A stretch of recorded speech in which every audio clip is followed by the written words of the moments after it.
नमस्कार दोस्तों, मैं अब्दुल कलाम आजाद आरजेड क्लासेस में आपका स्वागत करता हूं। आज है 11 जून और 11 जून से रिलेटेड जितने भी करंट अफेयर्स के क्वेश्चंस बन सकते हैं उन सब की चर्चा हम अपने इस वीडियो में करेंगे। शुरू करने से पहले मैं आप सबसे निवेदन करना चाहता हूं कि यदि आप हमारे चैनल पर नए हैं तो प्लीज सब्सक्राइब करें, बेल आइकन प्रेस करें, जिससे कि आने वाले प्रत्येक नए वीडियो की नोटिफिकेशन आप तक पहुंच सके, और ज्यादा से ज्यादा शेयर करें जिससे कि हर उस व्यक्ति तक लाभ पहुंच सके जिनको करंट अफेयर्स या कोई भी एग्जाम की प्रिपरेशन कर रहे हों। तो शुरू करते हैं। आइए पहले क्वेश्चन की तरफ आगे बढ़ते हैं। हमारा पहला क्वेश्चन है, हाल ही में कोरल त्रिकोण दिवस कब मनाया गया? तो इसका सही जवाब 9 जून है। कोरल त्रिकोण दिवस क्यों मनाया जाता है? तो इसको मनाने के पीछे समुद्र के अंदर जैव विविधताओं को बेहतर बनाना, उनके प्रति जागरूक करना, तो इन सब की सुरक्षा रक्षा के लिए कोरल त्रिकोण दिवस मनाया जाता है, यानी कोरल ट्रायंगल। और ये है coral triangle day, coral triangle जो आप देख सकते हैं इमेज के अंदर। अब इसमें कौन से देश हैं? एशिया प्रांत के 6 मुख्य देश हैं, Indonesia, Malaysia, Papua New Guinea, Philippines, Solomon द्वीप और तिमोर लेस्ते। ये सारे कोरल ट्रायंगल के देश हैं जिसमें ये कोरल ट्रायंगल है। और ये दुनिया की समुद्री विविधता का अभिकेंद्र है, बहुत ही बड़ा अभिकेंद्र है। तो इसकी जागरूकता के लिए हर वर्ष 9 जून को कोरल त्रिकोण दिवस मनाया जाता है। अच्छा, इसमें 1 जून और 5 जून है। आप कमेंट बॉक्स में लिखिए, हमने पिछले वीडियोस में डिस्कस किया है, तो कमेंट बॉक्स में आप मुझे बताइए 1 जून और 5 जून को कौन सा डे मनाया जाता है। चलिए अपने अगले क्वेश्चन की तरफ आगे बढ़ते हैं। हमारा दूसरा क्वेश्चन है, विश्व प्रत्यायन दिवस कब मनाया जाता है? तो इसका सही जवाब है 9 जून। विश्व प्रत्यायन दिवस कब मनाया जाता है? 9 जून। अब यहां पे एक टर्म्स इस्तेमाल हुआ है, विश्व प्रत्यायन दिवस। इसका इमेज आप देख सकते हैं। विश्व प्रत्यायन दिवस को मनाने का क्या अर्थ है? तो ये व्यापार और अर्थव्यवस्था में मान्यताओं की भूमिका को उजागर करने और बढ़ावा देने के लिए मनाया जाता है। अंतर्राष्ट्रीय प्रत्यायन फोरम और अंतर्राष्ट्रीय प्रयोगशाला प्रत्यायन सहयोग ने इस साल 2020 के प्रत्यायन दिवस का थीम रखा है, एक्रेडिटेशन इंप्रूविंग फूड सेफ्टी। तो ये सारी चीजें हैं। इसके पहले वाले डेट 7 और 8 जून, इसके बारे में आप वीडियोस के कमेंट बॉक्स में मुझे जरूर बताइए, क्योंकि मैंने पिछले वीडियोस में डिस्कस किया है। तो जरूर आप उसके ये तुरंत आप नोट करिए कौन कौन से डेज हैं, 7, 8 और जितने भी, मतलब अब तक 9 तारीख तक जितने भी महत्वपूर्ण डेट बीते हैं उन सब के जवाब आप मुझे कमेंट बॉक्स में लिख करके दीजिए। ठीक, अगले क्वेश्चन की तरफ आगे बढ़ते हैं। क्वेश्चन नंबर 3, नेमिसा 2020 का संबंध किससे है? तो इसका संबंध है राष्ट्रीय आधुनिक कला संग्रहालय। नेमिसा 2020 जो टर्म इस्तेमाल हुआ ये क्या है? असल में ये ग्रीष्मकालीन ऑनलाइन कला कार्यक्रम रखा गया है राष्ट्रीय आधुनिक कला संग्रहालय द्वारा। और ये इसलिए ऑनलाइन रखा गया है क्योंकि आप जान रहे हैं कि अभी कोविड-19 की वजह से समस्याएं हैं, तो ऑनलाइन रखा गया है। और ये कार्यक्रम 8 जून से 3 जुलाई तक 8 जून से 3 जुलाई तक चलेगा। ठीक, ये आप देख सकते हैं आर्ट गैलरी का एक पिक्चर्स है, बहुत ही खूबसूरत। इसमें भिन्न भिन्न प्रकार के आप बहुत बड़ा गैलरी है। तो उस राष्ट्रीय आधुनिक कला संग्रहालय उसके मार्फत ये प्रोग्राम रखा गया है। और नेमिसा 2020 जो प्रोग्राम है, कंपटीशन होगा 8 जून से 3 जुलाई तक। चलिए नेक्स्ट क्वेश्चन की तरफ आगे बढ़ते हैं। कक्षा 1 से 12वीं तक के लिए ई लर्निंग टेलीकास्ट सामग्री के लिए एनसीईआरटी के साथ एनसीईआरटी ने किसके साथ समझौता किया? तो इसका सही जवाब है रोटरी इंडिया। Rotary India. अब यहां पे एनसीईआरटी का इस्तेमाल हो रहा है और ये ई लर्निंग टेलीकास्ट सामग्री पाने के लिए किसके साथ समझौता किया? रोटरी इंडिया के साथ समझौता किया है। अब इसका मकसद है जो कोविड-19 की वजह से पढ़ाई में दिक्कतें आई हैं उनको ये रोटरी इंडिया इनको कंटेंट प्रोवाइड कराएंगे ई लर्निंग का, जो कि एनसीईआरटी के सभी टीवी चैनलों पर दिखाया जाएगा, जिससे हिंदी भाषा में दिखाया जाएगा, जिससे कि सभी बच्चों को फायदा पहुंच सके और उनमें बेहतर उत्थान हो सके। इन सब के लिए ये रोटरी इंडिया ने ये प्रोग्राम किया। आप इसका इमेज देख सकते हैं एनसीईआरटी का। चलिए अगले क्वेश्चन की तरफ आगे बढ़ते हैं। क्वेश्चन नंबर 5, हाल ही में किसे जम्मू कश्मीर उच्च न्यायालय का न्यायाधीश बनाया गया? तो इसका सही जवाब है जावेद इकबाल वानी। जम्मू कश्मीर उच्च न्यायालय का इनको नया न्यायाधीश बनाया गया है और ये पहले महाअधिवक्ता के रूप में, अतिरिक्त महाअधिवक्ता के रूप में काम कर चुके हैं 2019 में 11 महीनों के लिए। इनकी नियुक्ति राष्ट्रपति ने किया है और कोलेजियम सिस्टम के तहत 22 जनवरी को सुप्रीम कोर्ट कोलेजियम ने भारत के मुख्य न्यायाधीश एस.ए. बोबडे की अध्यक्षता में इनकी नियुक्ति के लिए सिफारिश की थी, जिसको राष्ट्रपति रामनाथ कोविंद ने इनकी नियुक्ति कर दिया है।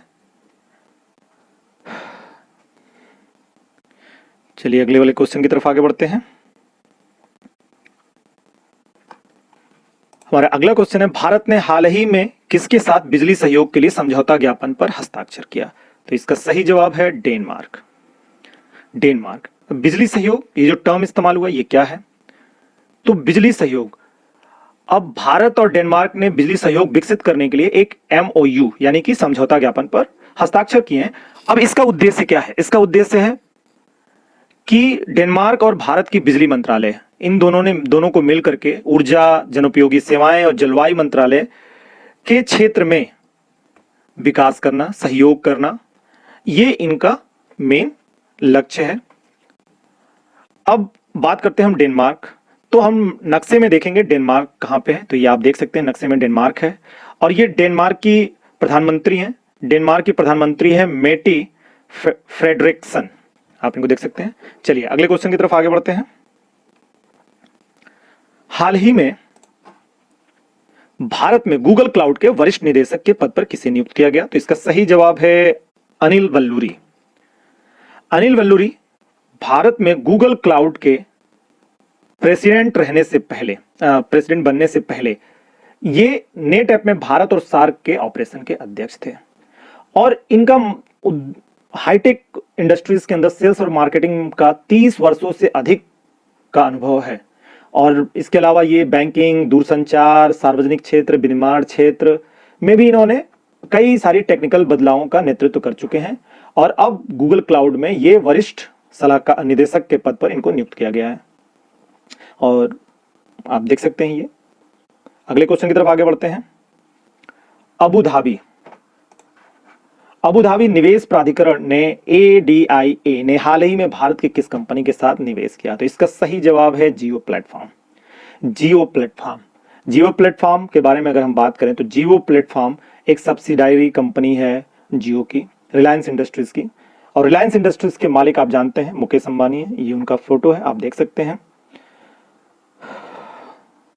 चलिए आगे अगले क्वेश्चन की तरफ आगे बढ़ते हैं। 9वां क्वेश्चन हमारा, हाल ही में विश्व बैंक ने भारत के किस राज्य को 1950 करोड़ रुपए ऋण प्रदान किया है? तो इसका सही जवाब है पश्चिम बंगाल। विश्व बैंक ने पश्चिम बंगाल को 1950 करोड़ रुपया ऋण दिया है।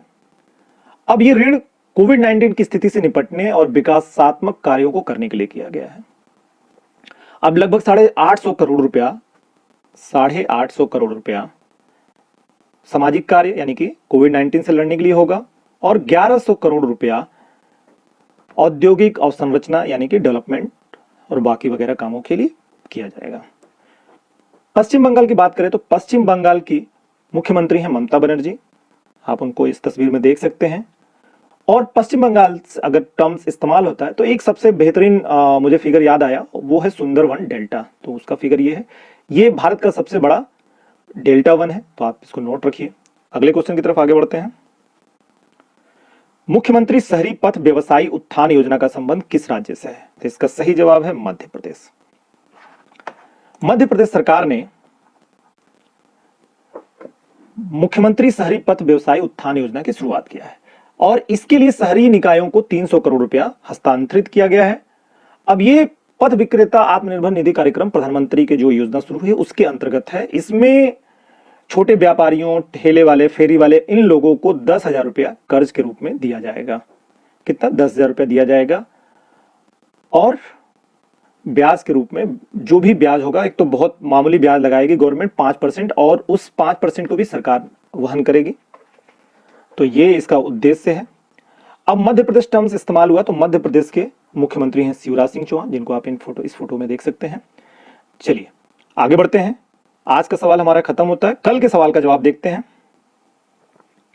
कल का हमारा सवाल था, हाल ही में गैरसैंण को किस राज्य की दूसरी राजधानी बनाई गई? तो इसका सही जवाब था उत्तराखंड। उत्तराखंड में गैरसैंण को ग्रीष्मकालीन राजधानी के रूप में बनाया गया, जबकि पहले से देहरादून वहां की राजधानी है। तो अब ये दूसरा प्रदेश बन चुका इस समय, वर्तमान समय में, जिसकी दो राजधानियां हैं। एक जम्मू और कश्मीर, जहां पे जम्मू और कश्मीर दो अलग अलग शीतकालीन और ग्रीष्मकालीन राजधानी है, और दूसरा ये उत्तराखंड। बाकी हैदराबाद में और भी कई सारे राज्यों में प्रस्तावित है। आने वाले समय में जब अपडेट होगा तो हम बिल्कुल आपको बताएंगे। चलिए आज के सवाल की तरफ आगे बढ़ते हैं, जिसका जवाब आप कमेंट बॉक्स में बिल्कुल दीजिएगा। आज का सवाल है, वंदे उत्कल जननी को किस राज्य ने राज्य गीत का दर्जा दिया है? चार ऑप्शन आपके पास है, आंध्र प्रदेश, मध्य प्रदेश, उत्तर प्रदेश, उड़ीसा। जो भी सही हो कमेंट बॉक्स में बिल्कुल आप लिख करके जवाब दीजिए।